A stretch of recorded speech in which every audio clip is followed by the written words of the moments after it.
I'm Matthew Langley. I'm a painter in the Upper West Side of Manhattan. So let's talk about my work for a moment. There's a few things here that are a little bit not so obviously this from the same painter. So I do these kind of vertical striped paintings, but I also do the circles that you'll see there and there.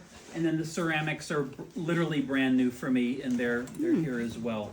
I didn't do the glasses that are on the pedestals. We'll get by on that. My work is primarily about color, but it's also about form.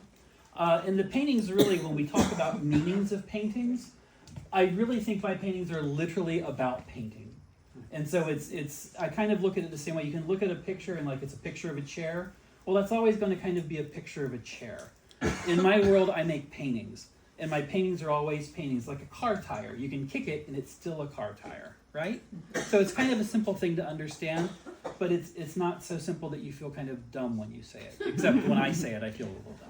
But so in making the paintings, they're made wet on wet, and they're made not with a lot of mechanical assistance. I have something that every once in a while helps me kind of guide my brush, but I don't use a lot of tape and I don't use a lot of mechanical tools. And the work is kind of wet on wet, and it allows itself to kind of play and layer on itself. And so it kind of does its own blendings, and those always kind of make things a little bit interesting. I know in this piece, which is called Transcontinental, there's a bit of white blending here that kind of almost is like rope light, as opposed to coming through and it kind of as opposed to like a smooth spread, and it kind of works that way. The work has titles, and the titles mean something to me, and they may not mean something to you, or they might give you a way to kind of look into the painting in a different way. And I think that's a really good use of title for work. So that's kind of the rough 10,000 foot view of my artwork. The ceramics are brand new. Literally, this is like my third kiln load of ceramics. But I wanted them to be kind of painterly, like the paintings, and have a lot of the same things. And they're hand built. They're not built on the wheel, so they have a little bit of a wonky edge here and there. But they're solid, and they are about color, and they're about how those colors work together, just like the painting. So, are there questions? And the circles. On the circles, sorry. And the circles are behind us. And the circles I've brought out for this show are both on linen and white on white. But I do just as many circles that are on white with color, right? So there's lots of those around. And the circles are really, I equate them almost like herding cats, because they're so wet on wet, it's like I'm moving water around with it. So there's very thin parts of the white, especially in that piece. You can see the linen, forgive me, through the white paint, and then the white also gets opaque and thick, and so it kind of takes its own territory. And at the end of the day, the white paintings are no more different than the striped paintings, because they really are the striped paintings, so they connect and touch. And that's how they're put together. Yeah.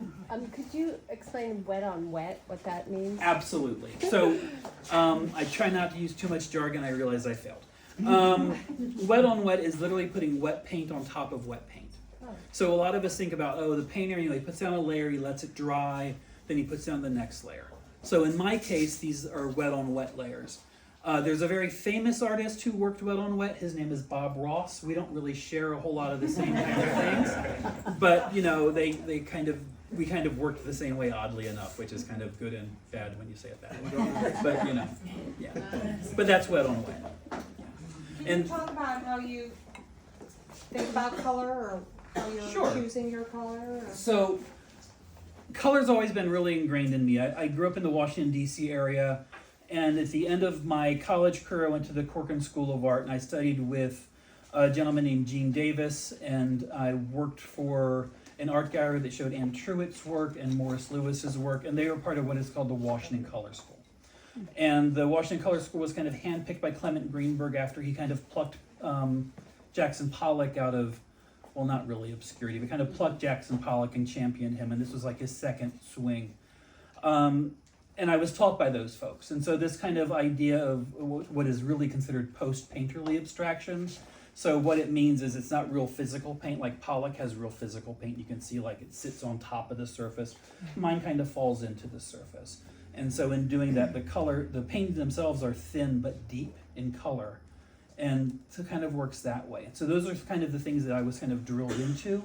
I spent a large swath of the 80s and 90s running directly away from that, doing paintings with like concrete scrapers and heavy bouts of wax and thick paint. And I came back to these and they just felt like home for me. And so I do think about color, and color drives a lot of what I do. I mean, how do you get the perfection of the color? I mean, it's just extraordinary. The yellows, the blues, and then these perfect like line and. I'll admit, I don't think of my works as so perfect, but I think there's an exactness to it. And in my case, I think you might be looking at Kurt's work with those kind of swoopy lines. And I don't really know exactly how he does his work, so I'm not going to like assume. But in my work here, because it's wet on wet, when I pull that brush through wet paint, it's going to leave a straight line, and then it's going to get soft on those edges. And what I have found is that a soft geometric shape never holds its space really tightly. And what I mean by that is if you look at like this corner right here on Kurt's work, that corner is always going to be there and it's going to be locked in and you can literally like walk around, but that's never going to kind of slide around on you. In my work, the way these are kind of softer, they shift a little bit and they move around a little bit. If you've ever seen, and I'm not equating myself with, but like Mark Rothko's paintings, those kind of forms, they kind of move around and shift a little bit. I'm after a little bit of that. And so I don't want to like lock it down, but you will see paintings like this dark blue line kind of locks itself down, but things kind of slide under it and kind of allows things to move that way. You mentioned you don't use rulers and guides and tape. I use rulers, but I don't like tape off, so. How about the circular paintings? The circle paintings are actually kind of, honest to God, they're a lot simpler to make than it sounds. They're precise, but I use a lazy Susan underneath the canvas. They're painted flat. Yeah. But what they really are is like I said, they're like herding cats because I have these big brushes that are loaded with water and paint. And I'm just trying to making sure it kind of moves and doesn't move too far out of line. And then I have to be a strict taskmaster. I have to put the painting away for a while and it goes on a break and then I have to bring it, but it's that kind of a thing. And it's really about kind of just managing paint flow and how your hand can move with it and where it goes. Great, thank you. Yeah. But no rulers because I don't have any round rulers. Are there big boneyards of canvas when you just gotta? There's a bit of a boneyard, I won't lie. There's probably there's maybe a dozen that I've rolled up and thrown up into the top of my painting rack. But luckily, since they're mostly circles, I can repaint them over thick white and restart, and that helps a lot. What's the title of the green one? The Jungle Room. The green one is called The Jungle Room, and it is famously titled after the room that Elvis Presley designed at Sears Roebuck and Company for his mansion. And the Jungle Room was designed in less than 30 minutes with furniture that Elvis bought at Sears. And I like it because it's really, in my mind, it's like a preppy pink and green piece in a way. But there's all kinds of relationships there that all kind of work together for me. But that is the Jungle Room, and in my world, the Jungle Room is one place, and it's in Memphis, and it's in Graceland. Yeah. And a lot of the titles are music. I have a lot of music-related titles. Yeah, I do. They come from. I kind of think of the titles as kind of like snippets of found poetry, if that makes any sense. They'll grab places here and there, and they give people a way to kind of go into the work that may or may not really reflect what I'm thinking of in the work, but it gives them a place to kind of go in. Because at the end of the day, you are kind of being hit by like a wall of paint. So you need a way to go into the work. All right, shall we move into the I think we kitchen? should, because I think I'm done. I think everyone